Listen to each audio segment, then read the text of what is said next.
The utter lack of oversight of the trillion-dollar bailout of Wall Street. Now there is evidence these banks are being less than forthcoming about how they're spending your money. In fact, when we tried to find out where your money was going, the banks basically said it's none of your business. Mary Snow has our report.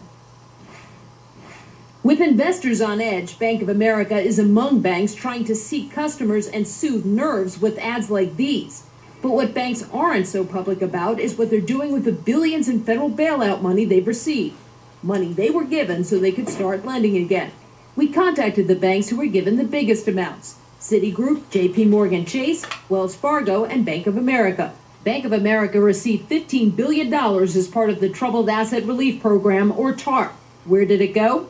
A spokesman sent us a statement saying, "We're using the TARP funds to build our capital and make every good loan that we can." The bank says it anticipates releasing more information in its fourth quarter earnings report.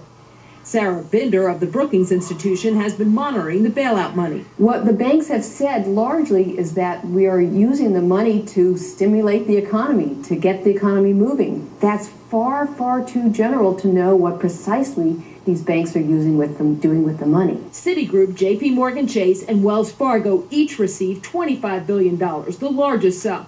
Wells Fargo says it can't provide any details until it releases its fourth quarter statement, though it says it intends to use the funds to help customers avoid foreclosure. Citigroup says it's using TARP money to help expand the flow of credit and formed a special committee to oversee the TARP money. JP Morgan Chase points out that it recently bought more than $1 billion in Illinois bonds and plans to lend $5 billion to nonprofit and healthcare companies. The Associated Press surveyed 21 banks and reports few specifics. A Republican member of the House Financial Services Committee who opposed the bailout says, "Don't be shocked." Unfortunately, a lot of people were disgusted but not surprised. One of the fundamental problems with the Wall Street bailout was the people who had caused the problem were never called in front of Congress to explain what they had done, what needed to be done.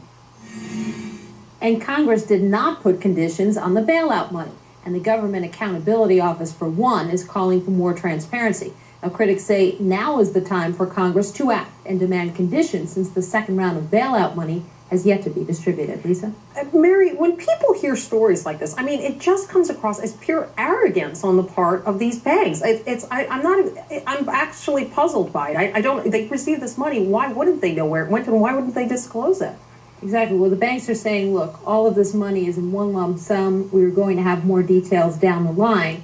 But also, Congress did not say specifically, you need to account for all of this as you go along. And that is the problem. So next time this money is being doled out, everyone is saying now there has to be accountability for this. Yeah, the problem is, I mean, these are banks. You would think that they would have accountants who could actually track where the money is coming in and where it's going out. I mean, it's and utterly give very specific answers. And you saw a lot of these answers are very, very generic. So somehow I have a feeling we are going to see another hearing on Capitol Hill on this very issue. Okay, thank you very much, Mary, for that report.